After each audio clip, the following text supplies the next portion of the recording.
This is Rama Shinobi, and today I'm going to narrate second and final part of What If Naruto Became Servant of Abyssal God. If you enjoyed this video, please like, share, and subscribe to this channel. Now, wasting no more time, let's start the story.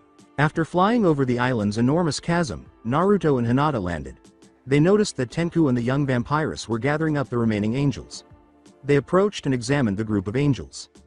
They all shared Tenku's eye color, long blonde hair, and pale skin, so either all angels looked alike, or this group was closely related to the young angel in their squad. When Naruto turned to face the group's apparent leader, the angel scoffed and turned his head away in disgust. "Might I ask who you are?" Naruto asked. "As if I would talk to such a filthy creature. You are not worthy to be in the presence. We angels are the purest of blood, and deserve the utmost respect. All others' races should be destroyed like the vermin they are." The angel shook his head when Naruto said, "Is that so? Then I guess you are probably going to attack the human settlement nearby." "No, the ninja are a chosen race, a race worthy of praise. We angels are the only race placed by the gods worthy to be upon this earth with such a noble race, not like the wretched vampires and berserkers." Sighing, "I don't seem to understand. You just said a moment ago that all races except the angels should be terminated, and now you are saying that the humans are worthy of praise. I don't seem to understand these double standards of yours. Could you possibly explain it?" The angel began to speak. Everyone turned to face Tenku, who was trembling and had a murderous expression on her face, and said, "His name is Israfil, my father." As Naruto gazed at the man, his eyes grew wide. It was hard to tell because of the severe scarring on his face, but he could still recognize some of the features. "No wonder I didn't recognize you from Tenku's memories. Those scars were hiding your hideous mongrel face," Naruto growled angrily, flexing his right hand. "The memories of that worthless succubus. Loving witch mean nothing to me," Israfil said, turning away with a smug demeanor. Tenku turned away when Naruto asked, "Why does he call you a succubus lover?" It seemed like it hurt to say that. "Because the bitch who was raising her was a worthless succubus." Israfil looked at Naruto. "The only good that bitch was for pleasure, and even then she was utterly useless in giving it, but then again, what can I expect from a lower race? You raped her, you asshole, and I was forced to watch as you did so. Do you remember that, father? Or did you forget what happened when I finally broke free from those bastard angels' grip?" Tenku demanded of Israfil as he strode up to him. Israfil scoffed at her and said, "Watch your tongue, daughter. You are treading on blasphemy for standing against our just crusade. Soon we angels will be supreme. With the ninja at our side, we will forever be known as the givers of bloodlines, and will be worshipped by the humans, as is our destiny." "What crusade?" Hinata asked, squinting at Israfil. "How dare you speak out of turn, berserker scum?" Israfil asked, glancing at Hinata. Naruto gave him the backhand, resulting in him losing some of his teeth. Naruto ran his claw over Israfil's flesh, causing it to burn and fall off, saying, "I suggest you remember who you are dealing with, angel, or I will peel the flesh from your bones."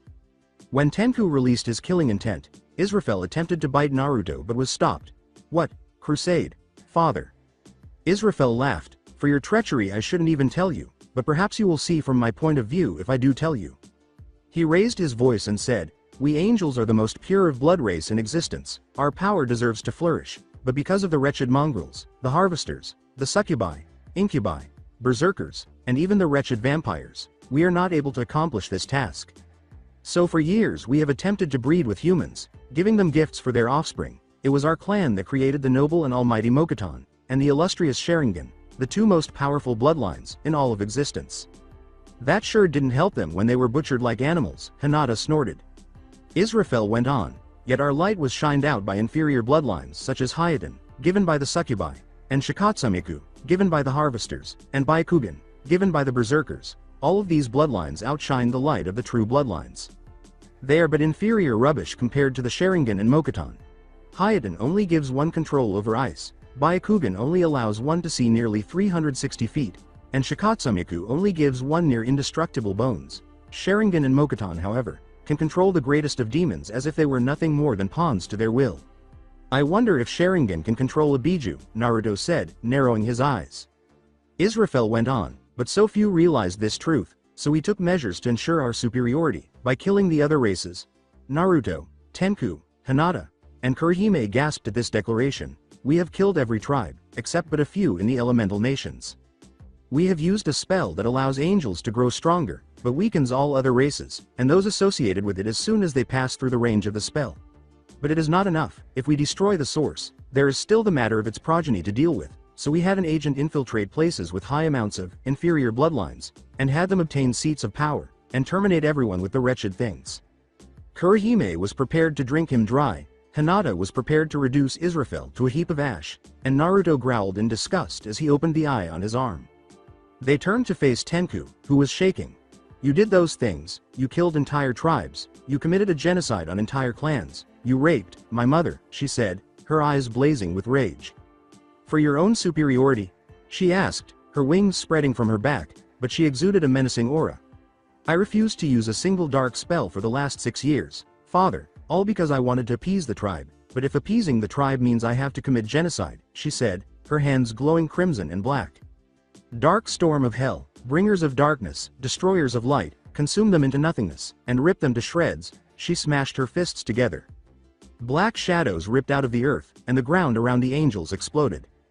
They seized each angel's limbs, arm, leg, wing, and head before separating into distinct shadows.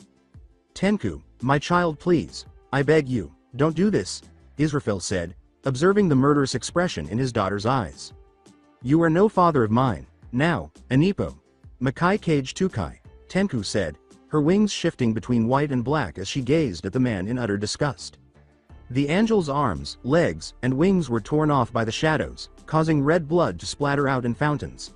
It flowed into the basin at the cave's bottom after crossing the cave floor. Tenku just stood there, sprayed with the blood fountains, gazing into her father's eyes as the shadows slowly tore him apart. His limbs were being torn off, and as she allowed the shadows to rip them off, one could see the muscles and tendons. Rot in hell, Israfel the bastard, Tenku said one final time, and it was the last thing her father heard. Israfel was torn apart, and his blood splattered all over the place, flowing towards the red liquid that was floating in the abyss below. The murderous expression was still in Tenku's eyes, and she was completely covered in blood. When Naruto approached her and said, Tenku, she blinked once, then quickly looked around, her eyes changing from murderous to shocked and terrified. The sudden realization that she had just mutilated her family caused Tenku to faint. I did. T.th. This. Oh my. Come on, let's go, Naruto said, turning to face the other two, after catching her as she fell and lifting her up. As they spread their wings and nodded, Hinata and Kurihime each took Naruto by the shoulder and raised him up as they made their way to the exit. The home of Tazuna Tsunami had made a cup of tea for everyone, and Inari sat quietly as Team Beta and Tazuna's family waited for Team Omega to return on the couch. Looking up at Kakashi, Inari asked, is what she said true? After giving Inari a quick glance, Kakashi sighed and said, to be honest, I don't know anything about her, but to be honest, I wouldn't be surprised if she did. Every other member of her team has experienced a traumatic past. The elders of Hinata's family nearly exiled her from the clan following the death of her mother. Kakashi looked down and muttered to himself, and Naruto was abused and tortured throughout his entire life. I myself was one of his torturers. I doubt they could ever live through what I did, snorted Sasuke. Sakura replied, yeah, Sasuke-kun lost his whole family. Those bastards have nothing on him. Yes, Naruto's family is still alive, Kakashi said, turning to face the two, but please respond to this for me, Sasuke. Imagine living your entire life in ignorance of your family's identity. After you finally learn who they are, you learn that they have been preparing to kill you for the past few years. How would you feel? When everyone turned to see Naruto enter with Tenku covered in blood, Sasuke opened his mouth and said, Kakashi-san, I am ashamed that you would give away village secrets amongst civilians. When Tsunami saw Tenku, she immediately got to her feet and exclaimed, oh my god, what happened? Naruto gave Tenku a nod and said, it's not her blood, so she will be alright. Do you happen to know of a place where she could get cleaned up? Tazuna nodded and said, yes, you can clean her up in the bathroom to the right and up the stairs. Later, I'll bring her a nightgown. As Hinata and an unidentified dark-haired girl entered, Naruto turned to face the stairs and grinned gratefully, saying, thank you, Tazuna-san. As Sasuke gazed at the woman in front of him, his eyes grew wide. Her skin was extremely pale but stunningly beautiful. She had a lovely hourglass figure. She had at least a D-cup-sized breast. She had long, silky black hair with a hint of red. Her eyes were crimson and black. And she appeared to be in her early teens, perhaps 14 or 15.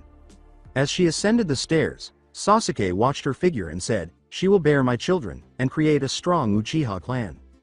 Alongside Naruto opened the bathroom door and peered inside, which was similar to a gym shower with only a water drain instead of a tub, which would definitely make cleanup a little bit easier. He put Tenku down gently and started to undress her.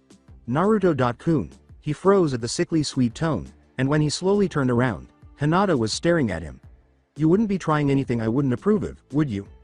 Hinata laughed as she entered, and Naruto sighed as he chuckled nervously. No, of course not, I was just cleaning her up. You were Naruto-kun, of course, but maybe you should let me do it instead. Following all, I wouldn't want Tenku-chan to wake up knowing that you were the one who cleaned her. Yeah, probably a good idea, Naruto said, nodding his head. He turned and walked back out the door, making sure to close it as Hinata started to undress Tenku, saying, I'll just go and check up on the vampiress. He then walked over to where he noticed the young vampiress standing and leaned against the wall in front of her. Following a brief period of silence, Naruto extended his hand and said, Hello, I'm Shinin no Naruto. What's yours? Taking his hand tenderly, the vampiress blushed and said, You can call me Kurihime, Naruto-sama. Sama huh, Naruto laughed. May I inquire why you felt the need to bestow that title upon me? Kurihime leaned closer to Naruto and giggled. Well, there are several reasons. You saved me from a humiliating death at the hands of those wretched angels when you arrived. You were clearly stronger than me, and you were the avatar of the eternal abyssal god. I guess those are good reasons, but I would appreciate it if you just called me plain Naruto, or Naruto-kun if you like, said Naruto, with a contemplative expression on his face. We only call our chosen mates by such familiar terms, and while I admire your strength, I am not sure if you fit the bill to be my mate, Kurihime said, taking a step back with a startled expression on her face.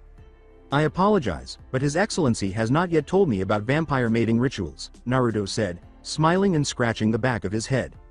Kurihime grinned and said, That's okay. Maybe you'll fit the bill as we get to know one another. However, until then, you are Naruto-sama. Unaware that Kurihime was already examining him, Naruto turned to face the restroom and grinned, saying, Very well then Kurihime-san. As she started to plot, she smiled and said, He is strong, very strong. He could very well be the one I am looking for. But does he fit the bill on all accounts?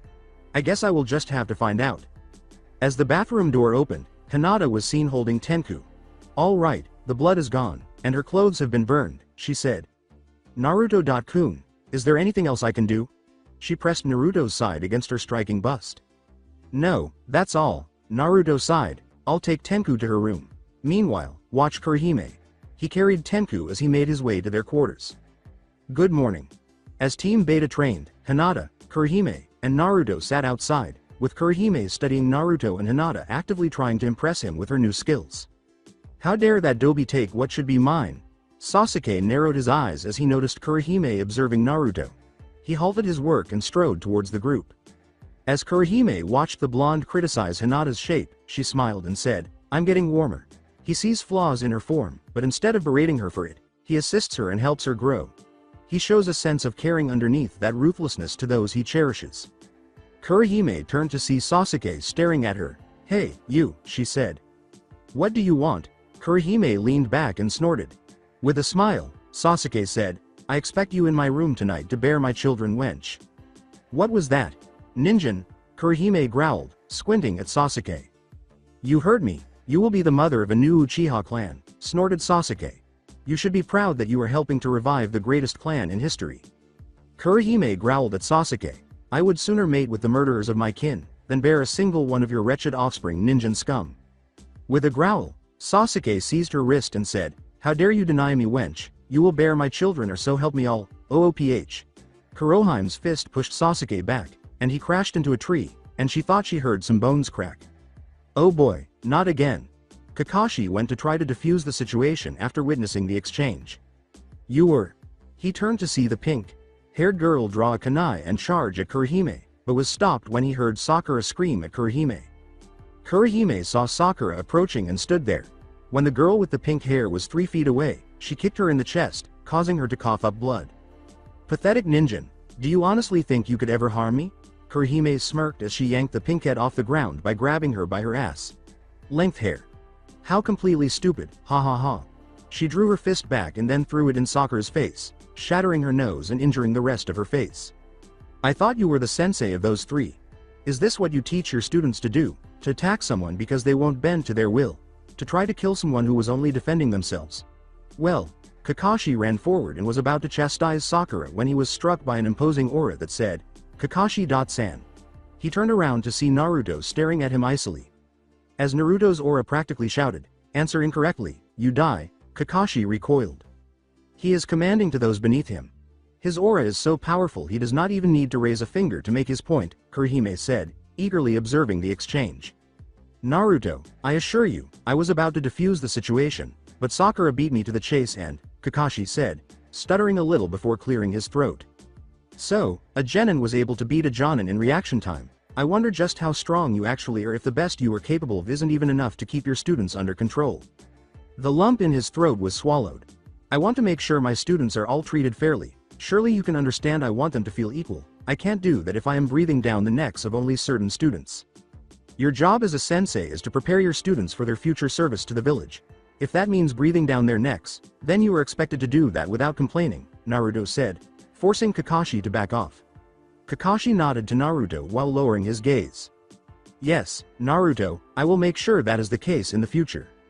Naruto turned away and snorted, saying, that's enough training for today. Everyone should return to Tazuna's house. Kakashi, you'll be in charge of Tazuna's protection today. I don't want to hear any complaints. All I want is confirmation that you followed my instructions. Is it clear that tomorrow I want you and Shino to remain in the house and protect Tsunami and Inari, while Sakura and Sasuke guard the perimeter? Nodding, Kakashi said, yes, Naruto. With Hinata and Kurihime following, Naruto turned away and made his way to the house. That evening when Tenku eventually awoke from her shock-induced coma, she rubbed her eyes and looked around, finding herself lying in bed, freshly washed and dressed. Her eyes widened as she leapt out of bed, thinking, she killed them. No, she butchered them. She had butchered her entire tribe, including her own father, cousins, aunts, uncles, and siblings. Even now, she could still feel their blood running down her body, caressing her figure as it did so. It was embarrassing. How could she have done something so bloodthirsty? When she realized what she had done, she collapsed to her knees and started crying. She was abruptly raised and placed back on the bed, and she immediately buried her face in the chest of the person, who she knew was male because she could feel a toned body where her head rested. When she looked up, she saw Naruto's compassionate, kind eyes. Hey Tenku, are you okay? As she tightened her hold on Naruto, Tenku sniffed and said, IK. Killed them, B. Butchered them, L. Like anima.ma. Malls. Tenku. What you did was necessary, Naruto said with a sigh as he stroked her back. We would have been ruled by them if they had survived, continuing their genocidal slaughter of the 5 great races. But they were m.myfa.famil.il. Why? Tenku sobbed. Holding her close, Naruto sighed. Comet. Komi-ited patricide. What did that man ever do to earn the title of father to you, Tenku? Tell me honestly, what did he do to qualify as a father? Tenku closed her eyes and looked down, unable to think of anything. As he stroked her back, Naruto said, being a father is a privilege, not a right, and after what he did to you, I can see that Israel lost that privilege. You also saw succubus as a mother. Tenku sniffed as she glanced up at Naruto and nodded her head, which made Naruto smile. Good, Naruto started to take his arms off of her, but he stopped when she appeared to close her hold on him. Is it possible for us to remain in this state for a bit longer? Naruto saw the beseeching expression in her eyes, a look he was all too familiar with, a longing for solace, a need for intimacy, that he had frequently had in his own eyes years before. Of course, Tenku grinned as she nuzzled into Naruto's chest, purring as Naruto stroked her back. Naruto then sat back down with a soft smile. Within the ceiling, Kurihime watched with interest as Naruto took care of the girl, giving her a reason to doubt feelings he knew should not be there, comforting her when she needed it, and allowing her to vent her sorrows on him while also offering advice when needed. She couldn't help but smile to herself as she disappeared in a cloud of black smoke and reappeared on the roof. This is the closest I have ever been to finding the perfect mate. Oh, I am so close I can practically taste it, she said to herself. He brings out the best in others. He shows devotion to those who he cares for, and comfort where needed. Just a few more things I need to check, and you will be mine, Shinin no Naruto, she said with a smile as she relaxed and gazed at the moon. The following day, Tazuna and Kurihime, who had insisted on accompanying Team Omega to the bridge, said she wanted to witness the power of the avatar of the eternal abyssal god in combat. When they got there, they noticed that the bridge was shrouded in a thick fog. Fortunately, this fog was natural and contained no chakra at all. but Naruto, Kurihime, and Hinata could almost smell danger lurking behind the fog. The question was, though, why? Naruto turned to face Tazuna and said, Tazuna-san, I want you to stay behind us, I have a bad feeling. He turned to face Tenku and said, get ready to use your spells, and don't hold back. Tenku, who had been straightened out the previous evening, no longer hesitated to use her spells. Naruto turned to Hinata and said, Hinata-chan, I want you to guard Tazuna. I know it may be a boring job, but if he dies, this mission is a failure, and I doubt you want that, Hinata. Hinata nodded as she moved closer to Tazuna and got ready for battle. And what am I to do, Naruto-sama? Kurihime said. Naruto turned to face the vampire and said, I can't give you orders because you're not on Team Omega, and I'm not your commanding officer on this mission. You can assist if you want to, but try not to get caught in the crossfire. Of course, Naruto-sama, Kurihime nodded. Naruto rolled his eyes, clearly growing irritated with the sama suffix. As they all made their way to the bridge, they started to realize that something was wrong with the fog. It was simply too thick to be natural, and what perplexed them was that there was no chakra in the mist. It was only concentrated in this one area. But why? When Naruto opened his blade, he saw that the hilt was now covered in a number of seals, which any seal user could identify as genetic locking seals, which meant that only those whose DNA was inserted into the seal network could even touch the blade without having their arm turned into a heap of ash. When the voice said, well, look at what we have here, everyone turned to see a number of figures emerge from the fog. A bunch of Konohashits, an old man, and a goth babe. I guess Zabuza couldn't handle you brats, they said. When the mist started to clear, Naruto finally realized why it was so thick. A boat with a big vent on the side was spewing out a very thick fog. When the fog finally lifted, they were confronted by an army of more than 200 mercenaries, one of whom was a short, portly man with a pricey business suit on the front. I'm going to assume that you are Gato, Naruto said, squinting at the man. The man smiled. My reputation seems to come before me. What was your first hint? Naruto gave a disgusted snort. The smell of corruption is just pouring off of you, and I can smell the various women you have brutalized and raped. You will definitely be a fine gift to my master. Naruto's grin spread across his face. Dobi, get out of the way. This is a job for Uchiha, and after I take this bastard down I will. Crack. Naruto's eyes snapped open as he turned around and saw Sakura and Sasuke standing behind him. A furious Naruto grabbed Sasuke by the front of his shirt and yelled in his face before punching him very hard in the face. You fucking idiot, I had you and Sakura patrol Tazuna's house's perimeter for a reason. You two were meant to alert Shino and Kakashi to any trespassers. As two people were pulled to the front, Gato laughed and said, intruders. Now what could they possibly want with the old man's property? Oh, I know. Do these two ring a bell? Tazuna's eyes widened. You jerk. He started to charge forward, but Hinata stopped him. Tsunami and Inari, both slightly bruised, were being held by thugs. Gato laughed when he noticed Tazuna's angry expression, saying, oh don't worry, I haven't done anything to her. Yet. But I'm going to turn your adorable little daughter into my own sex toy as soon as I murder you. Yeah. After dropping Sasuke and growling at Gato, Naruto glared at the Uchiha and said, after this Uchiha, and Haruno. He turned to face the army of thugs and walked slowly forward, charging dark blue chakra into his arm. So, you thought your pathetic army of thugs would be able to stand against us? Naruto's grin turned murderous as he held up his arm. Sakura recoiled at the cold tone in Naruto's voice. Stay out of my way, or I will do to you what I did to that wretched bitch Kushina. Kachiyose no jutsu, Selma no Arashi Raikaku, he said, pointing to the water after performing a series of hand seals. A dark blue chakra orb soared into the water and eventually settled to the bottom. Bubbles floated to the surface, and the thugs watched curiously. When they stopped, Gato snorted with laughter, asking, what was that? If that's the case, is that all you have? Boom. Splash. A huge pillar of water rose from the sea's surface as everyone turned to face the direction from which they had heard the explosion. With lightning arcing across the clouds and thunder clapping in the sky, the clouds abruptly darkened. Bubbles started to appear on the water's surface as it rippled. When he saw a huge shadow that resembled a snake moving through the water, one of the thugs leaned over the edge and said, shit, every man for himself. He thought the boat would be the safest spot, so he ran there. GRAAGGHHHARRRRRRRRRR. However, a giant creature emerged from the depths, and the boat was abruptly ripped to pieces as a huge set of jaws sank through it. The creature was incredibly frightening. It had a long, serpentine body with a snake Like head, a large, blade-shaped crest on the head that extended from the tip of the nose to the back of the skull. Long, white hair that trailed off where the cheekbones would be, tied in quick braids. Long spines running down the back, a sea-green top and a dark stone brown bottom, and an armor structure resembling a warship. The thugs just stared at the creature in front of them, which must have been at least 600 feet long, and glanced around to see its tail, all the way across the bay. It reared its head back and gazed at them, its golden, ravenous eyes piercing their souls. Graha! And the bridge roared as if struck by lightning. As they rushed to the land, the thugs screamed in fear and halted when they noticed Team Omega preparing to rip them to pieces. Seeing their opportunity to escape, Tsunami and Inari sprinted in the direction of Team Omega. Abandoned ship. The other thugs hurried to the edge. Seeing that the enormous beast couldn't get them all, they leapt over the edge.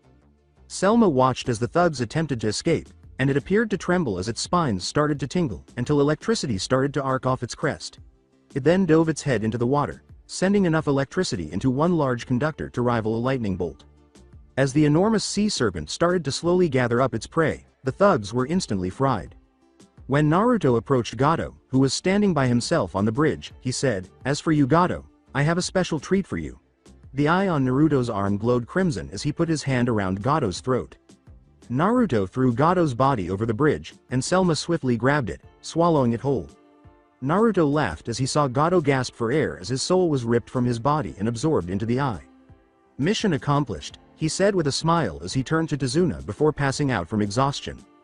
The following day after Naruto woke up from his excessive arm use, he, Hinata, Tenku, Kakashi, and Shino helped to finish the bridge. They did so in less than a few hours, and they would be departing today. Team Omega stood at the bridge's entrance. Because they had run off to the bridge to prove a point, Kakashi and Shino had been jumped by 5 samurai thugs, allowing them to capture Tsunami and Inari, with the intention of using them as leverage to get Tazuna to submit to them.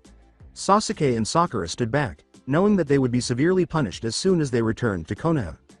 "We, the people of Nami no Kuni, cannot express how gratified we are of the work performed by you 3, Tazuna said, gesturing to Naruto, Tenku, and Hinata as he stood in front of the sizable gathering of villagers holding multiple medals.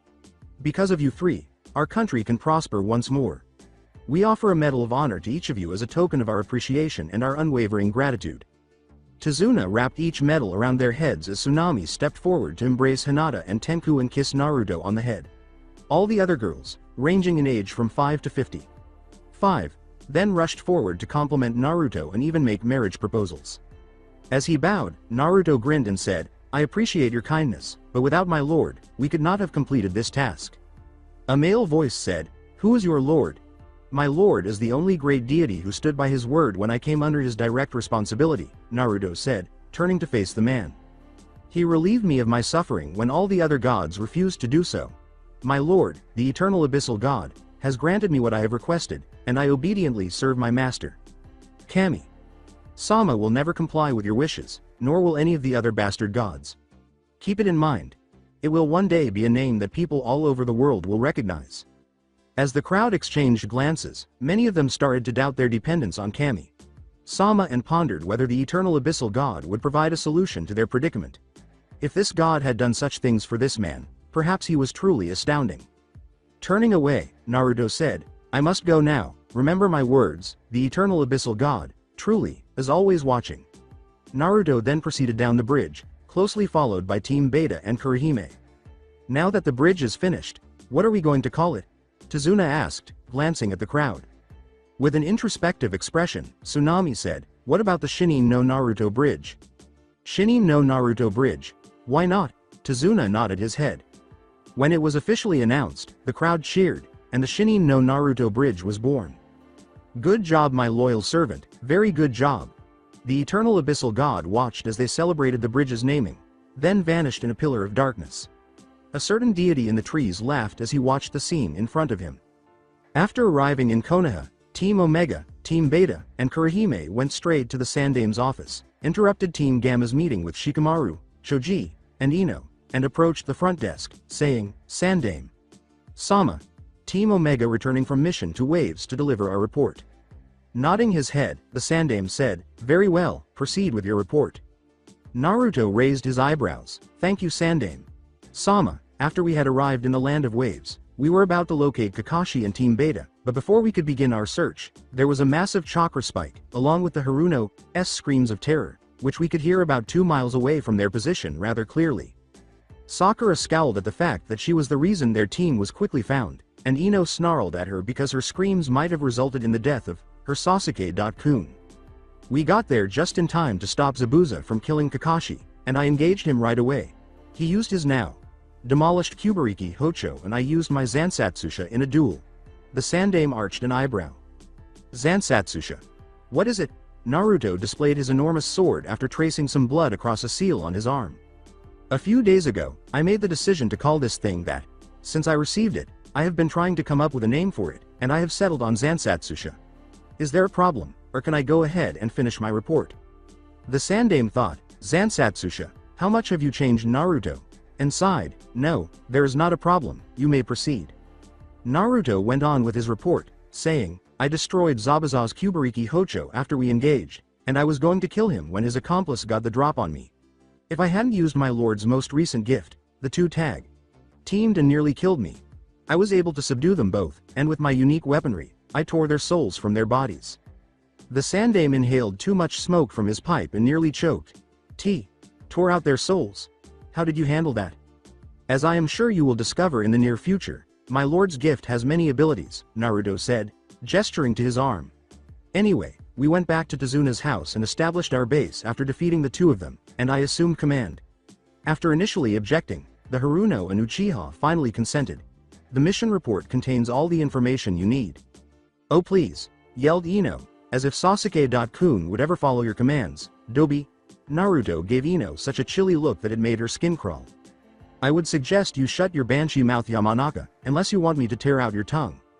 Sakura and Sasuke shuddered. When this was all over, they were going to be in some real trouble.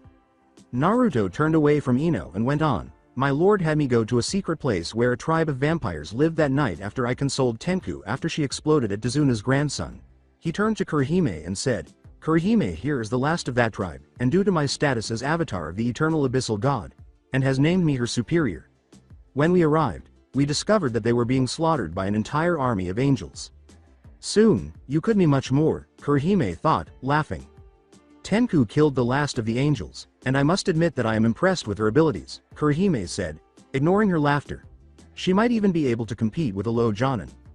The Sandaime gave a nod. Good. I was worried that she would not be able to go up in rank since her skills were mostly unknown. Naruto nodded and said, that's good. In any case, Kurihime chose to observe Hinata and me train the following day. Sasuke dared to approach Kurihime and demand that she have sex with him. He tried to hit her after she refused, but she hit him back. Sakura then charged at Kurihime with the intention of killing her, but she was swiftly taken down, and I chastised Kakashi for letting his students grow so conceited and out of control. The Sandaime gave Kakashi, Sakura, and Sasuke a stern look that made them wince. Is that so? He said, turning to face Naruto. Continue. Naruto nodded and said, I gave Sasuke and Sakura instructions to patrol the perimeter the following day and notify Kakashi and Shino, who would be watching over the client's family, of any odd sightings. The old man would be protected by my team, but when we got there, Sakura and Sasuke were right behind us, defying my orders, and the client's family was apprehended with minor wounds. He handed a folder to the Sandaime and took a step back. I summoned one of my lord's servants, Gado, and his whole army of thugs was destroyed. The rest of the mission details are in my report.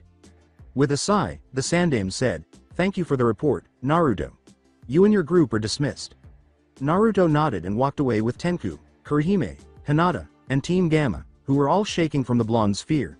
Team Beta started to walk away, but they stopped when they saw the Sandaime giving them a stern look. I must discuss a few things with you, the Sandaime said. Sandaime. Sama, the reports might be a bit exaggerated, I doubt there is a need to, crack, Kakashi said, swallowing the lump in his throat. The Sandaime then slammed his fist into the desk and gave Kakashi a scowl.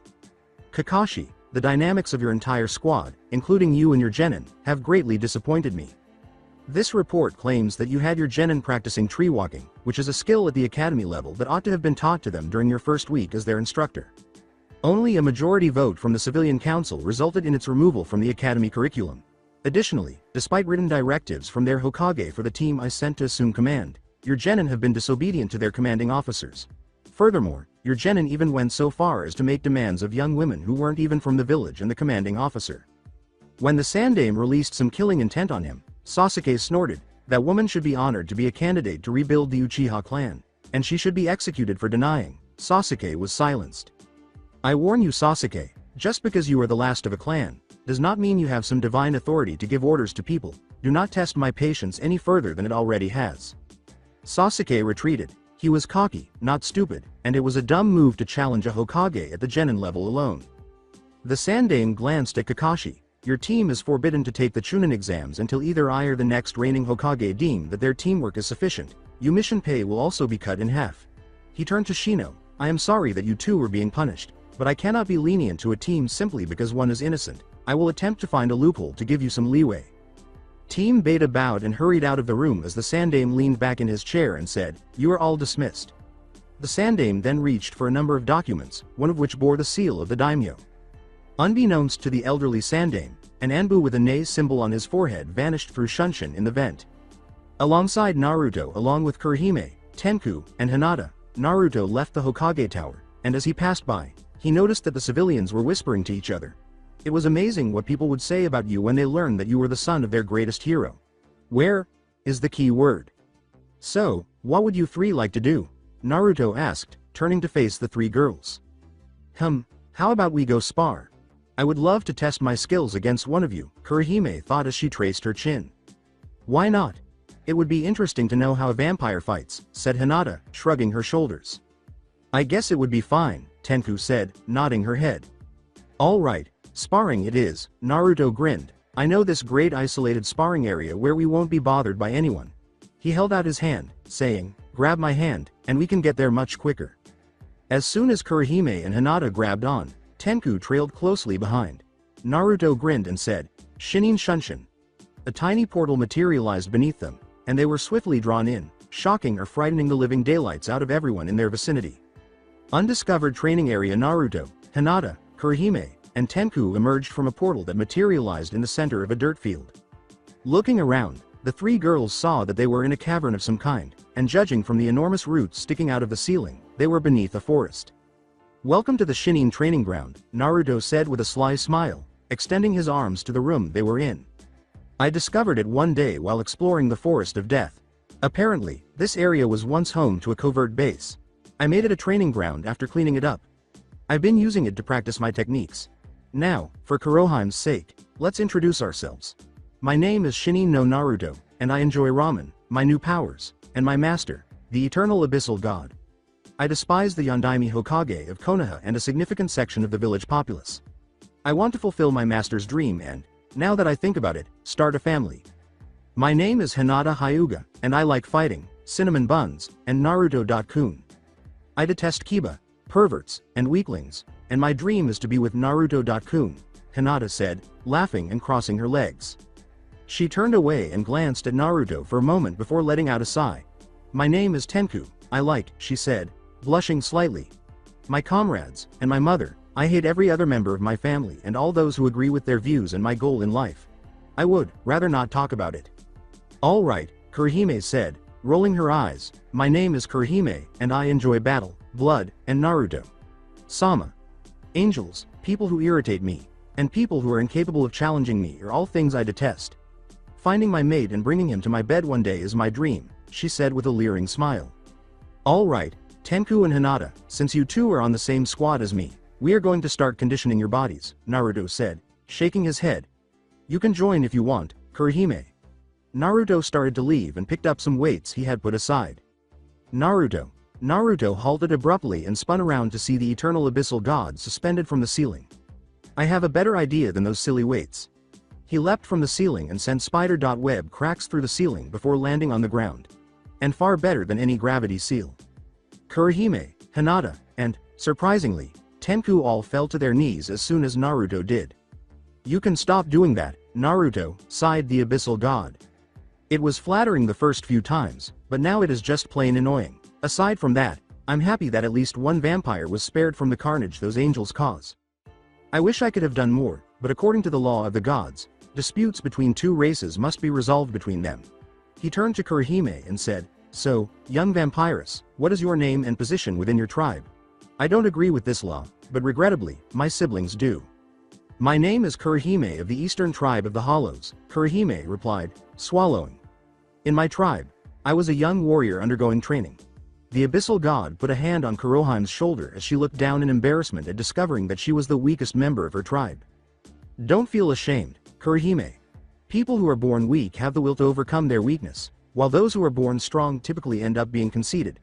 Gained strength will always eventually outweigh superiority in nature. Of course, my lord, I will train to become stronger, Kurihime said with a smile and a nod. The abyssal god grinned and said, I am glad that is the case, because I have a special training tool for all of you. After cutting his finger, the god approached each of them and started drawing an ancient seal design on their limbs. One on each arm, one on each leg, and one in between the vertebrates. The girls blushed at the thought of taking off their clothes, but these feelings were allayed by the abyssal god's assurances that it would make them stronger. He declared, this is a seal I made myself. The gravity seals and other training seals are bastardized versions of this seal. Now, Fuin. After each of them had a seal applied. Naruto, Hinata, Tenku, and Kurihime felt their muscles condense and tighten, as if they had been shot into a meat grinder after being subjected to morphine. Without warning, they collapsed to the ground. My lord, what are these seals, Gurn? Naruto looked up, but as the abyssal god spoke, he dropped back to his knees. Those are the original training seals, muscle destruction seals, my dear servant. A natural biological phenomenon is that when a body part is destroyed and then rebuilt, it becomes stronger. For example, if a person were to cover their back with well-aligned cuts, their back would become like a natural armor once the cuts healed. The same is true for the body's muscles. If they are destroyed, they will become stronger when they are rebuilt. Naturally, the shredder seals also have an impact on your reflexes and chakra network. As a result, you will need to retrain your muscles, chakra, and nerve structures in every way. Fortunately, this won't be a problem. Pardon my question, my lord, but why not use gravity seals? Naruto moaned as he rose to his feet. Because gravity seals only make one more aerodynamic by increasing one's resistance to gravity. They don't strengthen muscles or improve reflexes, the abyssal god sighed. Now, since Rinnegan users appear to rely solely on their gravity element, this would be helpful if you were to battle one. The eternal abyssal god smiled, now. To start your training. But there is only one, plus his 6 pads left, and hundreds upon thousands of ninjas that will use completely different attacks, so gravity seals are pretty much worthless. Naruto nodded his head in understanding. As the training started, a strong desire for blood filled the entire room. The following day Naruto awoke with a groan, and after his master's training session was over, they all went to his apartment, where Hinata chose to simply crash in one of the rooms after Kurihime had taken one of the empty apartments in the complex where he lived.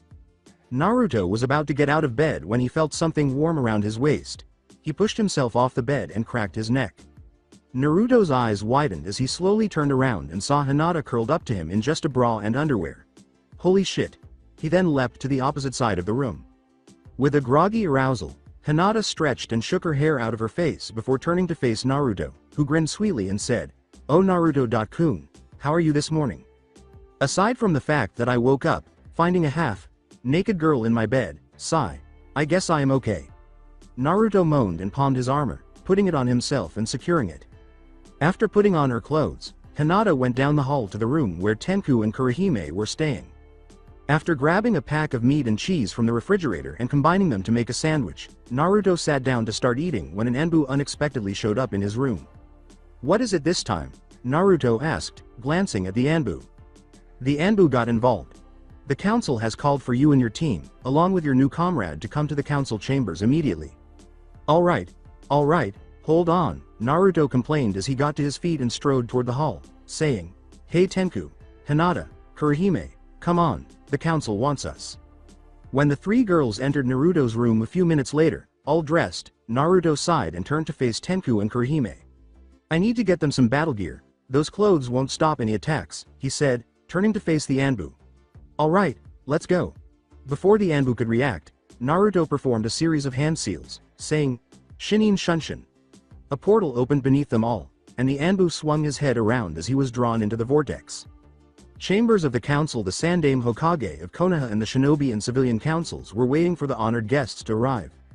A vortex suddenly formed in the center of the council room, and the Anbu, Hinata, Tenku, Kurihime, and Naruto all materialized there. After glancing at Naruto, the Anbu said, "Now that was cool, but still freaky." The Anbu sighed as he vanished in his own shunshin, and Naruto snorted, "Nobody asked you, now get going." The council was staring at Naruto.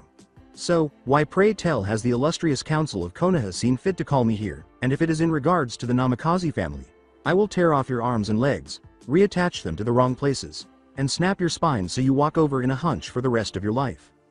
When Naruto made his statement, the council instantly became more chilly. He wasn't joking in the slightest. "Naruto, we have called you here to discuss a number of topics," the Sandaime said. "Among them is the fact that you are currently well liked by a number of affluent merchant groups, daimyos, and important officials in the economy of Hai no Kuni. After considering each of these requests, we have determined that Konoha would most benefit from the daimyo's request." Naruto squinted. "What kinds of requests? Furthermore, who in hell gave you the authority to decide anything involving me without my consent?" To illustrate his point, Naruto let out a small amount of ki. Hiruzen intervened. "Naruto, please calm down, we took your consideration into account, the other requests were completely denied." "What do you want, old man?" Naruto was starting to grow impatient. Others, however, were reserved in case the request could not be fulfilled. The Sandaime was silenced when the room literally flooded with murderous intent. "We have taken all factors into account and we are sure there should be no problems. I promise you, Naruto, that I would not put you in such a position if it would." "What were the requests?" Despite the lump in his throat, the Sandaime responded, "They were marriage proposals for you to marry one of a number of women." "What?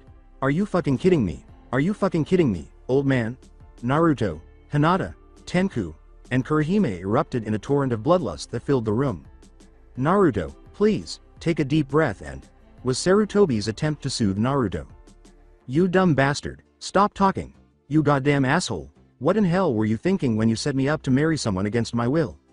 A civilian stood up and said, "You would be marrying the daughter of the daimyo. There could never be a greater honor, even for the son of the Yondaime. The wench would be honored to marry the avatar of a god, and for the last time, the Yondaime is not, nor will ever be my father," Naruto said, snapping his head in the direction of the civilian and using his unbridled bloodlust to force the man to slam into a wall. "I will carry out a second Uchiha massacre if I have to do that again. Do you understand?" Perhaps he ought to have given this some more thought. The Sandaime sighed and turned to face Naruto, saying, "Very well, I will let the daimyo know that the request shall be denied." Naruto turned and started to walk away. "Which one of the three women is it, Sandaime?" "Sama," Danzo said, "they all have amazing abilities, and would greatly help Konoha," as Naruto turned to face him. Opening the eye on his arm, Naruto growled, "I suggest you watch what you say, you withered old husk." Danzo glanced at the blonde. "I suggest you watch your tongue. I am a counselor, and am well within my rights to speak, and threatening a counselor can be charged with execution." "He is correct about one thing. He is perfectly within his rights to speak," Naruto growled at Danzo, "but he knows the Sandaime won't kill me. No, I will wait to make my move." The three girls took a step back and prepared to fight their way out of there in case Danzo tried to pull something. Danzo went on to say, "The three of them display abilities beyond the level of an average kunoichi, and seem to be growing stronger day after day. While this is a good thing for Konoha, they should also be controlled. Hinata is a member of the Hyuga clan, and the council cannot interfere in clan matters." Heishi sneered at Danzo. "I am fully aware of that, Heishi, as she belongs to your clan. You have complete control over her destiny," Danzo sighed. "The other two, however, are not of any clan in Konoha," he said, gesturing to Tenku and Kurihime. "Be careful of what grounds you step, Danzo, or you might end up in more pain than it's worth," Naruto said, positioning himself in front of Tenku and Kurihime. Danzo gasped. "Be silent, boy, you are not of this council, thus you have no right to speak against us." The Sandaime raised his voice. "He is a member of Konoha, thus he has that right, as I am sure you all remember when the civilian populace challenged my decision to have Naruto be left alone. I am well aware of that fact, my old comrade, but," Danzo said, turning to face Sarutobi. "Danzo, you are treading on thin ice. I suggest you stop while you are ahead," Hiruzen said, stopping him. "All right," sighed the war hawk, "but there's still the issue of what to do with those two. The young girl there is not even a Konoha citizen, and Tenku is not a member of any clan in Konoha. Because they are in our village, they must submit to the council's wishes. I serve only Naruto. Sama and his master, the eternal abyssal god," yelled Kurihime. "Yes, I am aware of this," Danzo said, turning to Kurihime, "But since you are a member of the village, the council has to decide what to do with you. I propose that she be assigned to my NA division." Hiruzen yelled as he stood up, "Definitely not Danzo. I have repeatedly informed you that you are only permitted to use the members you currently have in your NA program. You are not permitted to add any more members." Danzo looked toward Hiruzen. "Surely you cannot deny the chance to make this village stronger, especially in your old age, and you never know when you may have to retire." Naruto growled, "Do I make it clear, you old fool? I won't let you touch Kurihime." "Enough," said the Sandame. "Kurihime will not be put in NA. She is free to choose her own path in life. Is it satisfactory that she will be fired like all dangers if she starts to pose a threat to the village? The same is true for young Tenku, am I right?" Danzo turned away, complaining. The three girls trailed closely behind Naruto as he left the council chambers, grinning and saying, "If that is all, good day, honorable council." Kurihime turned to face Danzo and said, "He smells different, almost like something isn't his under those bandages." Danzo left the council room through a back door, and Kurihime asked, "What could it mean?" Time jump. 2 months. Naruto had requested permission from the Sandame to include Kurihime in his squad following the incident in the council chamber. He concurred, but it wasn't a huge deal because they needed to boost their mission output. They started carrying out increasingly risky missions after deciding what Kurihime would do. In addition, Naruto had succeeded in converting a few villages to the eternal abyssal god's cause. Over the previous 2 months, all 4 of them had significantly improved. Kurihime had excelled in both genjutsu and taijutsu. Like all vampires, she was able to control her own and other people's blood.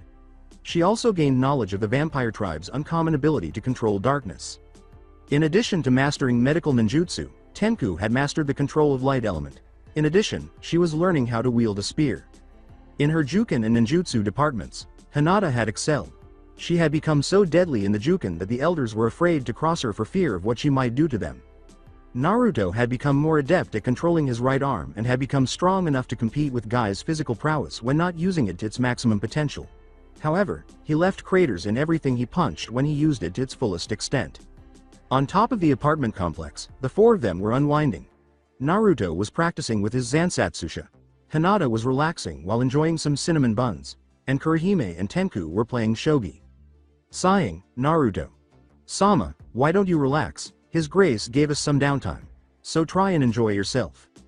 "Sorry Kurihime, but with the Chunin exams approaching so quickly, I need to be ready to strike down anyone that crosses us," Naruto said with a sigh as he lifted Zansatsusha over his shoulder. "Well, I guess you have a point there," Tenku said with a shrug, "but when are the Chunin exams?" With a sigh, Naruto opened his mouth to say something, but then he saw a falcon soaring overhead. As he sealed his blade, he smiled and said, "Looks like we are finding out now." "Oh, maybe now I can have some fun with Naruto-kun, wouldn't that be nice?" Hinata said as she stood up and approached Naruto, stroking his chest. "Let's just find out when the exams are, Shinin Shunshin," Naruto sighed. As they made their way directly to the Hokage building, a portal materialized beneath them. Hospital Natsuki and Arashi sat by Kushina's bed.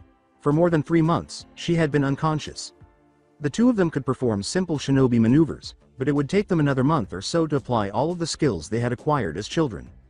"All right, once Chan wakes up, we will tell her our plan."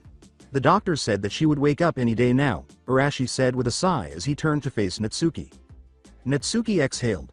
"I know Aniki, but do you think Chan will be willing to do it?" Arashi replied, "Absolutely, she wants Aniki back just as much, if not more than we do. She will help us with this plan."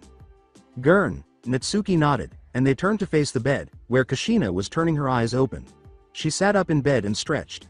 She gasped as she turned to see Arashi and Natsuki's condition. "Arashi-kun, Natsuki. Chan, what happened to you two? How long have I been out?" Sighing, Natsuki said, "Sit back, Chan, because this is going to be a long explanation." The Naruto group Kurihime, Tenku, Hinata, and Naruto emerged in front of the Hokage's office. The whole Jonin force was in the same room when Naruto kicked open the door. He laughed as he entered. "Well, looks like the Chunin exams are coming up, huh? I suggest you get your students ready for the competition. Otherwise, they will die in their first fight." "Oh Naruto-kun, how are you doing this fine day? You must be enjoying your springtime of sching," exclaimed a man wearing a green spandex jumpsuit and a bowl-cut hairstyle. Naruto put Zansatsusha in front of Guy's face, instantly silencing him.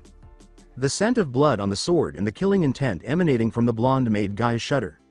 Snorting with annoyance, Guy, this blade has killed exactly 68 shinobi and 143 bandits, but not a single drop of the blood coating this blade is that of a Konoha nin, or Konoha missing. Nin, and I would really prefer to not stain it with a fellow nin, wouldn't you agree? Guy swiftly nodded his head after swallowing the lump in his throat. You really need to get these people some therapy, Sandame. Sama. So, the Chunin exams are coming up. Naruto took out his blade and slung it over his shoulder. Here is my team's mission detail. I am sure you will find them adequate. Naruto took a document out of his pouch. Congratulations Team Omega, you qualify for the Chunin exams. I expect each of you to be at the academy on the 1st of July, said the Sandame, grinning as he looked up at Naruto after examining the paper. With a dark smile on his face, Naruto turned around and nodded. We wouldn't miss it for the world, Sandame. Sama. Team Omega departed the room. Shinin Shunshin, he said, raising his hand, and the four of them disappeared through a portal. Covert training facility. When the four of them reached the covert training area, a lot had changed. Now, there were numerous sets of furniture on the side, doors leading to rooms with their own cots, weapon racks, and huge coils of black energy floating around. While the girls sat on different chairs, Naruto propped his feet up on a chair. Hinata said, Naruto-kun, do you think the Sandame will figure out what we are planning to do? Snorted Naruto, even if he does find out, he can't do anything about it. Chunin exam rules state that we are allowed to kill. The means of how we kill are up to us. Tenku exhaled. Naruto-kun, we need to be cautious about how we kill our opponents. If we just kill everyone, the Sandame will get suspicious, and then he will track us day and night. Tenku let a gloomy aura envelop her as she growled at Kurihime, who snorted, Ah, is the little angel afraid to get her hands bloody? Watch it, Vampirus. I have no qualms about crucifying you, so don't piss me off. With a HMPH, the two girls turned away from Naruto, who sighed and rubbed his temples.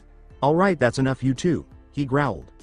Look, we need to work together, otherwise this plan will fail miserably, am I understood? They all nodded, saying, Hi, Naruto-kun, Sama. Good, now get some sleep everybody. Naruto smiled, and the three nodded before leaving for the cots he had constructed for each of them in the training grounds. As he made his way to his own cot, Naruto grinned and said, because the slaughter will start in a week. With Konoha hidden by a dark cloud, Team Omega stood in front of the academy building. It was a stunning sight. Ready to fight to the death, the four of them were dressed in their battle suits. Tenku had a number of daggers concealed beneath her clothing and had started wearing some Anbu pads under her white kimono. Kurihime was dressed in Anbu pants and a black sweater with two wing slits in the back. The berserker outfit that the Abyssal God had given Hinata was on. While wearing his armor, Naruto's claws were fully extended. The three girls nodded their heads when Naruto asked, Well, shall we begin? Naruto grinned and said, Good, let's go then. They approached the front door and went inside. They hurried to the 3rd floor and up the stairs. When they got to the 2nd floor, they saw two genin blocking a door and multiple teams standing in front of it. The door they were blocking said 301, which was strange. The door should have said 201, not 301. This was the 2nd floor, not the 3rd. Turning to face Kurihime, Naruto asked, Kurihime, is that a genjutsu? After a moment of glimmering eyes, Kurihime smiled and said, Yes, it is a genjutsu, by the looks of it a pretty weak one too. Anyone with basic training in genjutsu should be able to get past it. Naruto glanced at the 20 or so teams. Is that so? Then it looks like we have some pretty weak competition this year. It is a good thing Sasuke's team was forbidden from the Chunin exams this year, otherwise our competition would skyrocket. 3 sets of eyes followed Team Omega as they ascended the stairs to the 3rd floor. Lobby on the 3rd floor. After ascending to the 3rd floor, Team Omega found themselves in the lobby. They noticed a hallway with the number 301 on the side across from the room. They made their way to the hallway and the first Chunin exam stage. When Team Omega turned around, they saw 3 people standing on a walkway. So, this is the top rookie squad, they asked. One had white eyes with a gray tint, pale skin, and long dark brown hair pulled back in a ponytail. He was also dressed in dark brown pants and a khaki shirt. Additionally, his right arm and leg were bandaged. He was obviously a member of the Hyuga clan. The other was a girl with chocolate-colored eyes and brown hair that was neatly tied in 2 buns. She was dressed in dark green pants and a pink sleeveless blouse. She was built like a real kunoichi.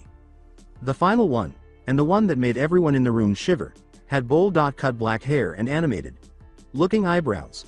In addition, he had on orange leg warmers and a skin-tight green spandex suit. His headband was fastened around his waist. "Yeah, what's it to you?" the Hyuga asked as Naruto turned to face them. He threw a hateful glance at Hinata and asked, "What are your names?" The Hyuga appeared to become irritated at this, and Naruto responded in a patronizing manner, "Isn't it polite to give one's own name before asking another's?" He started to say, "Why you?" but was stopped when the girl next to him put her hand on his shoulder. She turned to Naruto and grinned, saying, Now Neji, we don't want to get into conflict.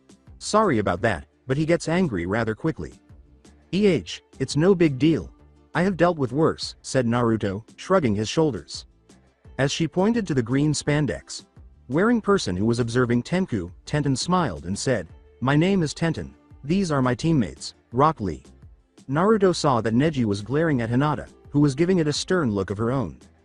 Tenten was staring at Naruto. "So, any particular reason why you felt the need to stop us? I am sure you know that we need to get to the exams pretty soon." Naruto winced as he heard the bowl-cut genin yell, "Yash, it is good to see that our fellow competitors wish to be punctual." Tenten, Lee, and Neji leapt to the ground. Tenku cleared her ears, and Kurohime's eyes were spinning. As Hinata released her lavender-colored aura, she appeared homicidal. Lee approached Tenku with a big smile on his face and said, "Hello there, what is your name?" Tenku backed away apprehensively as she responded. Tenku." Lee gave her the thumbs up, his teeth gleaming, and his face lit up with an intense smile. Tenku edged away, then shot behind Naruto, clutching his shoulders as she used him to keep her and Rock Lee apart. "My name is Rock Lee, Konoha's beautiful green beast. Please be my girlfriend, I will protect you with my life." Lee's glowing spark erupted from his teeth. "That is unless you want to deal with me," Naruto said, letting his dark blue chakra envelop him as he moaned and turned to face Lee. "I would like it if you refrained from traumatizing my teammates." Rock Lee grinned and said, "You really are a young enemy, I would like to." Naruto ignored the rest of Lee's words as he studied him. He turned to face Rock Lee, who was still ranting, and said, "You know, people like guys should not be allowed to have kids, especially if this is the result. Bowl cut, green spandex, massive eyebrows, oh boy." Lee abruptly halted his tirade and yelled, "How dare you insult Guy Sensei? And I am not his child," before breaking down in anime tears and saying, "But I so wish I could be," as Naruto rolled his eyes. "What is it you want?" Hinata asked, glaring at the group in front of her. Neji began by saying, "We were curious to see who the top rookie genin were. Who would have thought it was two nobodies, the clan failure and the dead last?" Neji started to say, "On the plus side, it is great to finally meet the son of my idol," but Tenten interrupted him. "What was that?" Naruto asked, turning to face Tenten and squinting his cyan eyes. "I mean honestly, who wouldn't want to meet the son of the Kushina Uzumaki? I swear, you have got to introduce us." "I would love to," Tenten said with a smile, oblivious to the danger she was in. Naruto opened Zansatsusha and slammed it into the floor in front of Tenten, leaving spider web cracks running the length of the floor, preventing Tenten from finishing. "I suggest you think before you mention that witch around me." Naruto pulled his blade from the ground and started to leave, making Tenten shiver as he directed his murderous intent towards her. "How can you say such a thing about your mother when she is in the hospital?" Tenten yelled, staring at Naruto with disbelief. "Who the hell do you think put her there in the first place?" Naruto grinned as he slowly turned his head. When Naruto said, What do you mean?" Tenten's eyes widened. "I mean, that I put that bitch there. Do you have a problem with that?" Naruto said, turning fully to face her. "Why you? You put your own mother in the hospital? How could you be so cruel?" Tenten stammered as she attempted to speak. Naruto turned to face Tenten and rested his sword against her. "Easy." He raised his arm and opened the eye. "I used this eye, and forced her into a genjutsu more powerful than Tsukuyomi. What I did was force her to watch her daughter be gang raped, and have her be anally raped by her own husband. I made her endure that for a week. Does that answer your question on how I could be so cruel to her?" Tenten's eyes widened even more.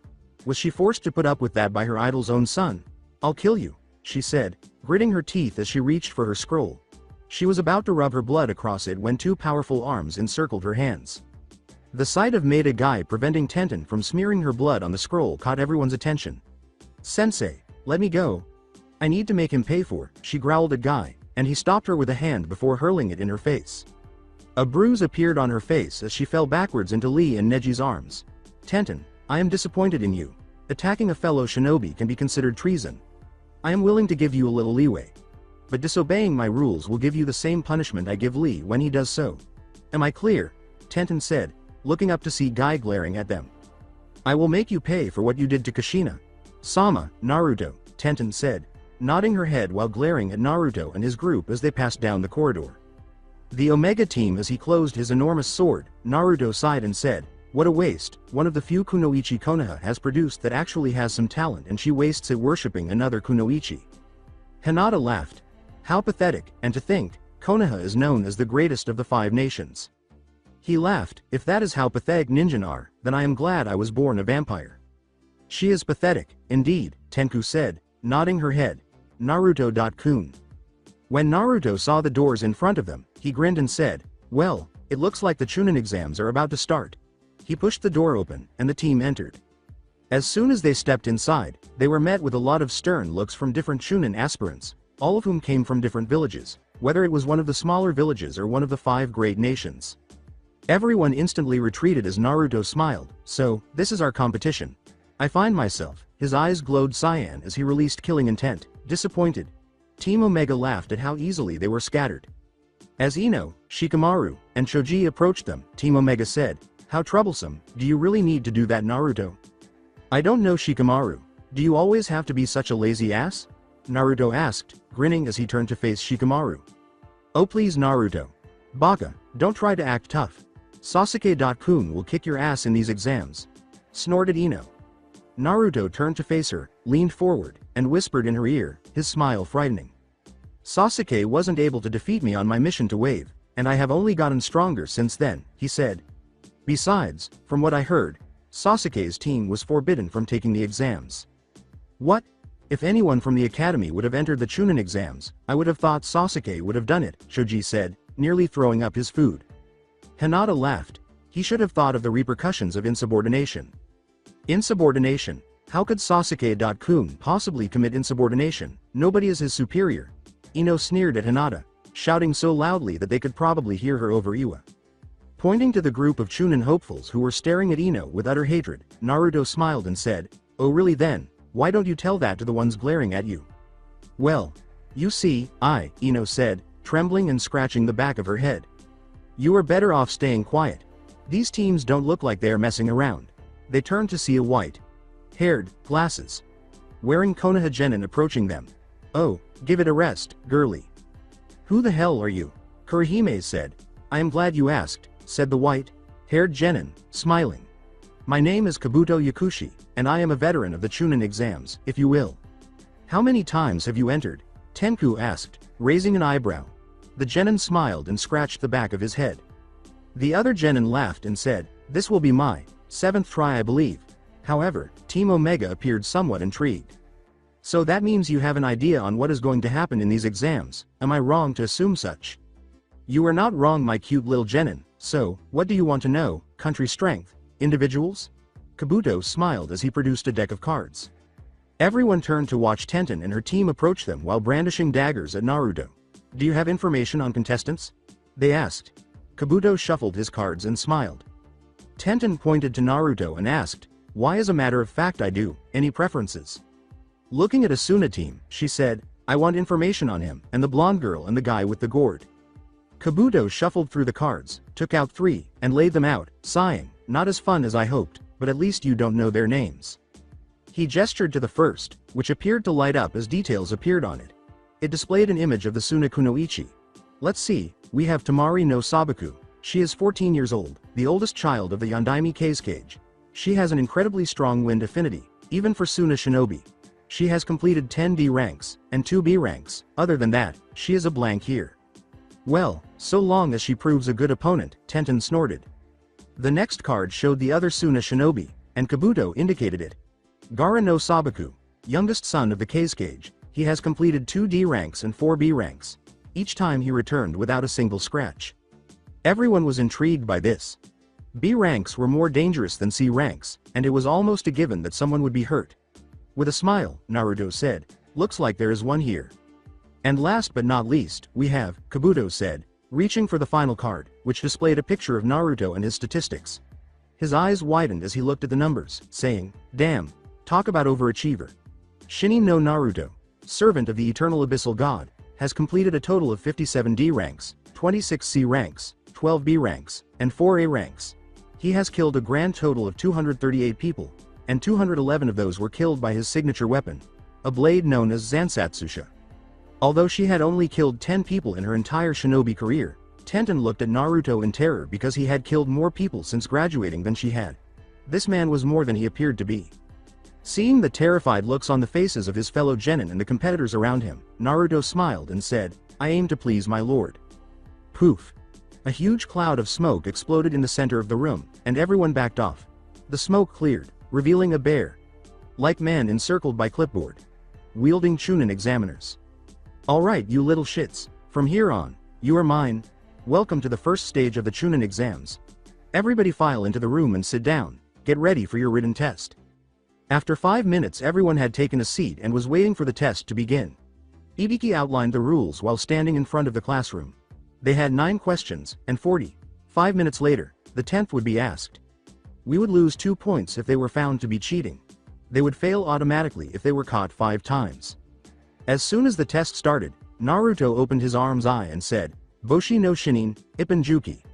The eye glowed as it looked around the room, absorbing the information that had been written by a number of people who were performing well on the test. After writing down the responses, Naruto smiled contentedly. Hinata just looked through people with her Byakugan and discovered the right answers. Tenku applied the test answers, which she hastily jotted down, while closing her eyes and chanting spells that bent the light surrounding her. Kurihime used her innate echolocation to locate pencil movements by letting her ears follow the tapping of the pencils. She put down her pencils and wrote down the answers. The students moaned as Ibiki went on. The first rule is that you don't have to take the 10th question. You can choose to not take it. However, if you choose not to take it, you will automatically fail the Chunin selection exams. Ibiki stood up yelling, "Alright brats, it is time for the final question. But there are some new rules that go along with this." "What kind of stupid rule is that? If that is the case then of course we will take it," Tamari yelled as she got to her feet. As he turned to face everyone, Ibiki grinned darkly and said, "Oh, are you sure, even not knowing what the next rule is? As I was saying, the next rule is that if you take the question and fail it, you will be forbidden from taking the Chunin exams ever again." The Chunin aspirants were going to demonstrate. They all turned to face Naruto, who was leaning back in his chair. "Really?" they asked. "You have the power to do such a thing, unless you are the Sandaime in disguise, which is highly unlikely." Ibiki gave Naruto a scowl. He turned to the examiners and said, "And honestly, I am shocked the Hokage hasn't removed these imbeciles from the shinobi service if they can't spot obvious things." He pointed to the ceiling and said, "The panda girls somehow managed to apply mirrors to the top of the exam room before any of you could notice." He pointed to Gaara and said, "This guy was blowing off chakra like the Sandaime does smoke." Finally, he pointed to Konkuro and said, "And how the hell did none of you notice that there was an extra examiner?" He threw a kunai at one of the examiners, and it cracked, revealing a puppet covering in a sand transformation. Ibiki jerked his head in the direction of the examiners, who flinched away. "Far as I can tell, we passed this exam before it even started." Naruto smiled and leaned forward, asking, "Wouldn't you agree, Mr. Morino?" Ibiki clenched his fists and threw ki at Naruto, who dismissed it as insignificant, saying, "Oh, if only I could be permitted to question you. Gahhh, very well, you all have passed the first stage of the Chunin exams." Ibiki slammed his fist against the desk and sighed, waiting for the thunderous cries of joy to subside. However, as he examined them, he felt inadequate, saying, "I didn't even manage to get a quarter of them to leave, and that's including the ones caught cheating." Crash! A black ball flew through the window, shattering it before it exploded. The ball's 4 kunai crashed into the floor and ceiling, exposing a huge sign. "Alright you little maggots, don't get comfortable, because Anko Midarashi is here," yelled a woman in her mid-20s from the floor. The woman, wearing a brown trench coat, a fishnet shirt, and hiking shorts, had everyone's attention. She had purple hair tied like Shikamaru's, and her bust was impressive. She turned to face Ibiki, who sighed and scratched the top of his head. "Ibiki, please tell me that the students I am seeing before me failed, please?" she asked, opening her eyes and instantly getting a tick mark. He pointed to Naruto, who was grinning shit-eatingly, and said, "Seems that the brat right there figured it out, so nobody else wanted to leave. Well then, I guess I have to thank you for providing some more fresh meat for this exam. Alright everybody, follow me to the next stage of the Chunin exams." Anko asked Naruto with a sadistic smirk before she leapt out the window and hurried to the next stage. As Naruto turned the desk over and started to head for the door, a solid hand landed on his shoulder. "I am warning you, kid, mess with me, and you won't," he said, turning to face a furiously irate Ibiki. Naruto snorted and used his right arm to grab Ibiki's wrist. He squeezed so hard that the proctor fell to one knee and hissed in agony. "Now I am warning you, touch me again, and you will die," Naruto whispered in his ear as he leaned forward, then let go of Ibiki's hand and left the room. While Ibiki nursed his wrist, Hinata, Tenku, and Kurihime hurried up behind. As Naruto vanished entirely from view, he said, "That little shit almost broke my wrist. You had better watch out for that one, Anko." After 20 minutes, "All right everybody, welcome to the next arena for the Chunin exams, the Forest of Death," Anko said with a smile as she stood in front of a sizable fenced-in area with warning signs posted on the fences. Except for Team Omega, everyone shivered as they peered into the pitch black forest. For the majority of them, the forest was the most terrifying thing they had ever seen. They could have believed they heard an animal roaring, and the trees appeared to have been grown from the deepest jungles. When Naruto looked at Anko, he snorted and said, "Oh please, I have seen scarier places in picture books." "Really, is this the best you can do to try and scare us?" he asked. Naruto laughed, and Anko frowned. "What the hell is so damn funny?" Anko was suddenly behind Naruto, with a kunai ready. It's cocky brats like you that killed first. Perhaps you should think about who you threaten from now on," Naruto said, smirking at Anko as he stopped laughing. Anko gave him a questioning look before feeling a lot of murderous intent on her and feeling a drop of blood run down the side of her face. It could get you killed. When Anko touched her face, she discovered a deep gash. Shocked, she turned to see Hinata, Tenku, and Kurihime standing just inches behind her, their weapons ready. "Keep your dirty hands off Naruto.kun ninjin," Hinata hissed. Anko noticed that her hands were encircling the blonde when she looked at them. Kurihime emerged behind her as she leapt back and took off her arms. She left Anko, who was trembling and perspiring profusely, saying, "Next time, there won't be a warning cut." "Calm down, Anko, calm down." She took a few deep breaths and then turned to face Team Omega. "What the hell are they?" she asked. As she gazed at Team Omega, she was unaware that a kunoichi from Kusa was licking her lips. Interesting, release forms were distributed, and each team received a scroll before being positioned in front of their own gates. "Okay, we need to find an easy team. I suggest we go after Naruto." "Baka." Shikamaru looked at Ino as though she had gone insane. Ino, Shikamaru, and Shoji made up Team Gamma. "Are you insane? Naruto will kill us before we get the chance. Going after a veteran team would be smarter than that," Ino said to Shikamaru. "Oh please, do you honestly think Naruto can outdo our teamwork?" Shoji exhaled. "Yes, he can certainly outdo us. Didn't you hear what he did to his own mother and siblings? He put his siblings in the hospital for several months, and his mother just woke up from her coma. He is dangerous, Ino. Going after him is a bad idea, even for you." Ino was startled by Choji's harsh voice. "We will split up and rendezvous later. I will go after the white-haired brat," the kunoichi said to her two teammates while they were with the Kusa team. In front of the gate stood the Suna team.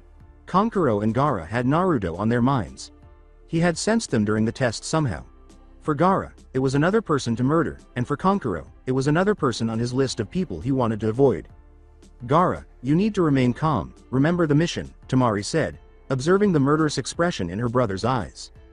Gaara glared at Tamari, saying, "I know the mission," with a deadly smile. "But Sensei didn't say I couldn't have a bit of fun, right?"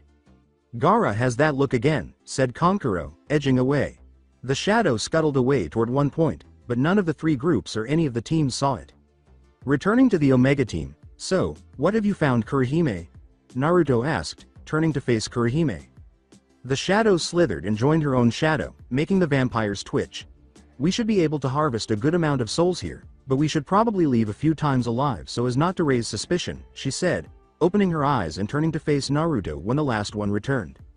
"You're ready for this. You're going to have to kill a lot of people in this exam," Naruto said, nodding. He then turned to face Tenku. "I understand, Naruto.kun. I will do my best," Tenku said, nodding her head. Looked at the transcendent berserker, Naruto patted her head and smiled softly. "That's all I ask." "Hinata," he said, "I know you won't like this, but I don't want you changing into your transcendent form unless there is no other option, am I clear?" I know, Hinata pouted, giving Naruto a mocking glare. But this means you owe me 2 payments, she said, giving Naruto a lustful look. Right? After weeks of Hinata nagging him for the first reward, Naruto sighed and said, once this stage is over, you will get both rewards, okay? Of course na.ru.to.kun, Hinata said, tracing her finger over Naruto's form with a seductive smile. The doors started to ring unexpectedly when a voice spoke through the intercom. Alright everybody, the gates will open in 1 minute, get ready. Once you enter the forest, your lives are considered forfeit. None of you are expected to come out of this alive. Do not hold anything back, do not show mercy, because your enemies and opponents will not. As the locks started to snag, Naruto turned to face the gate. Let the slaughter begin. The doors slammed open as Naruto and Team Omega rushed through. Begin. After 10 minutes while racing through the forest, a group of Amen Nins had taken an extra scroll from a team that had been killed. A strong genjutsu appeared to have struck the team, but it appeared to be a little more potent than usual. Hold it, do you hear that? The group leader said abruptly, and the other two paused to listen. Something sounded like a humming noise. They decided to investigate and took off in the direction of the sound. When they entered a clearing, they discovered a sizable, transparent pond, and a stunning woman standing close to its edge. She had beautiful skin and long, pale blonde hair. Her bust was impressive, too. She was brushing her hair while humming a tune while sitting on the edge of the pond. With lecherous smiles on their faces, the 3 Amen skulked forward, drooling. Well, look at this, who would have thought we would be so lucky to find such a beautiful girl, all alone. The young lady turned around, and as she vanished into a sandstorm, a sly smile appeared on her face. Genjutsu. Their surroundings shimmered away, revealing that they were in a swampy marshland, and before they could respond, they were motionless. Tenku emerged from behind a tree with a dagger in hand, surrounded by animal and ninja bones that were wrapped in a golden light. She had abandoned Kami after her family's slaughter and dedicated herself to serving the eternal abyssal god. Feel honored, for now your souls belong to the eternal abyssal god. As an angel, she was not used to killing, so that was the only thing she really struggled with. But she gladly did so with a cause in mind. As she pressed the dagger against their sternum and made a mark in their flesh, the genin shuddered in fear. They only experienced pain, and they had no further knowledge. In other places an Iwa Kunoichi clutched her bleeding arm and limped on her sprained leg as she tore through the underbrush, panting. As she crawled into a hole beneath a tree, she looked around quickly. "Oh Kami. Sama, please save me, Thump," the girl said, shivering as she clasped her hands together. Her eyes widened when she heard something fall on the tree above her. As her heart began to race, she heard footsteps echoing through the tree hole. The Kunoichi was shaking so violently that the pebbles around her were bouncing all over the place, and the footsteps echoed louder. The Kunoichi relaxed as the sound of footsteps abruptly stopped. She made a mistake and felt a dagger pierce her back as a feminine voice whispered into her ears. "Your soul now belongs to the eternal abyssal god, wench." In other places a Kiri genin was slashed by a female figure, which then threw multiple kunai at him, impaling him after sending his still, living body into a tree. The girl slowly turned around and stared at them with her soulless white eyes as the 2 other genin yelled, "You are going to pay for that whore," and ran towards her. With the intention of killing her, they swung their weapons, but their arms were grabbed in the middle of the blow and broke in 2. They screamed in pain as their broken limbs fell to their sides. Without any time to heal, they were kicked in the chest and slammed into a nearby tree. He reached for a scroll and opened it to reveal a big fish-shaped bandaged sword after one of them collapsed back to the ground and coughed up blood. He swung the blade, forming a huge chakra-powered hammer from the tip, which the figure swiftly avoided. The genin's blade dropped to the ground and his arm was cut off before he could retaliate. The figure landed in front of him and seized his blade. She swung the sword down on his head and said, "Your soul now belongs to the eternal abyssal god, whelp." In the meantime Naruto smiled as he heard the forest erupt in agonized screams. One component at a time, the plan was coming together. He glanced at the tower in the distance. They could likely arrive there before anyone else, but if they didn't enjoy themselves while doing it, what good was winning? Naruto got to his feet and inhaled the lingering scent of bloodshed, saying, "Ah, how delightful, it is music to my ears." When he turned to look behind him, he saw that a whole region had been free of his anger. "Oh, this will not do at all," he said, charging his chakra into his right arm and performing hand seals. Kachiyose no Jutsu, Ankoku no Barendo Cage. The shadows surrounding him twisted and warped as they shot together and started to form a seething mass. A large, man-sized creature with 4 arms, 2 thumbs and 3 long fingers on each, no eyes,